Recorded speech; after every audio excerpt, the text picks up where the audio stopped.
সিপাহী বিদ্রোহের সময় এই এলাকার একটা গৌরবোজ্জ্বল ভূমিকা ছিল। এই সকল দিক বিবেচনায় বীর চট্টলা যথার্থ। আমি আল্লাহ তাআলা শুকরিয়া আদায় করি যে অসংখ্য অলি আবদালের এই প্রিয় চারণভূমি বীর চট্টলায় আজকে দেশ এবং দিনের প্রয়োজনে আল্লাহ তাআলা আমাকে আসার তৌফিক দান করেছেন, আলহামদুলিল্লাহ। আমি কার্যত একটা মাদ্রাসার বার্ষিক মাহফিলে দাওয়াত পেয়েছি, তাদেরকে সম্মান করার জন্য এখানে এসেছি।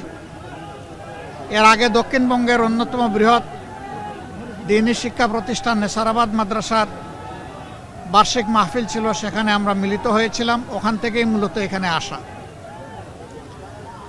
বাংলাদেশে একটা জেলার নামের আগে বীর শব্দ ব্যবহার হয়, এটার নাম চট্টগ্রাম।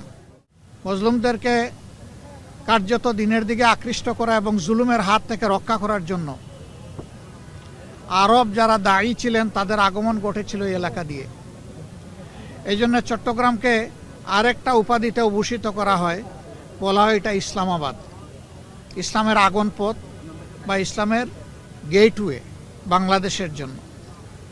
তো আলহামদুলিল্লাহ সেই ঐতিহ্যের ধারক আপনারা। আবার মুক্তিযুদ্ধের স্বাধীনতার ঘোষণাটাও হয়েছে এই জায়গা থেকেই।